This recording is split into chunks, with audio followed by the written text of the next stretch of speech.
Right. So మీకు ఇక్కడ acid vapours కూడా కనిపిస్తున్నాయి. న్యూ HCl, ఇది కాన్సన్ట్రేటెడ్ యాసిడ్ కాబట్టి ఈ వేపర్స్ మనం పీలవద్దు. యాసిడ్ ఇలా వేపరైజ్ అవుతూ ఉంటుంది. ఇలా వేపరైజ్ అయ్యేటువంటి నేచరు ఈ మాయిశ్చర్ ఉన్నప్పుడు, మెయిన్గా ఈ మాయిశ్చర్ ఉన్నప్పుడు వాటర్ మాయిశ్చర్తో అంటే వెదర్లో మీకు అట్మాస్ఫియర్లో ఉన్న మాయిశ్చర్తో రియాక్ట్ అయ్యి ఇలాంటి ఫ్యూమ్స్ వస్తూ ఉంటాయి. అందుకే మనం HClతో చాలా కొంచెం కేర్ఫుల్గా ఉండాలి. మీరు మీ బాత్రూమ్ క్లీనర్స్గా హార్పిక్ కొన్ని లోకల్ యాసిడ్స్ యూజ్ చేస్తూ ఉంటారు, అవునా? బాత్రూమ్స్ క్లీనర్స్ కోసం యాసిడ్స్ ఉంటాయి. ఈ యాసిడ్ కనుక మీరు బాత్రూంలో పోయగానే యాసిడ్ ఏమవుతుంది, మాయిశ్చర్తో ఇలా రియాక్ట్ అయిపోయినప్పుడు వేపర్గా ఇట్లా పైకి వచ్చేస్తున్నాయి.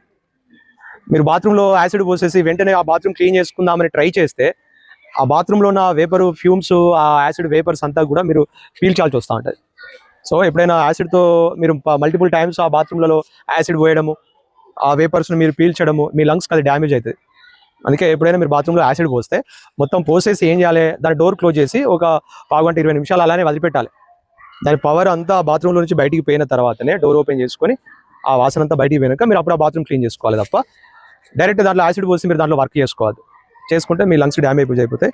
ఇది ఎందుకంటే కాన్సన్ట్రేటెడ్గా ఉంటుంది కాబట్టి. ఈవెన్ మీకు బాత్రూంలో యూజ్ చేసే యాసిడ్ కాన్సన్ట్రేటెడ్ కాకపోయినా మీరు దాన్ని బ్రీతింగ్ చేయొద్దు, పీల్చొద్దు. ఓకే.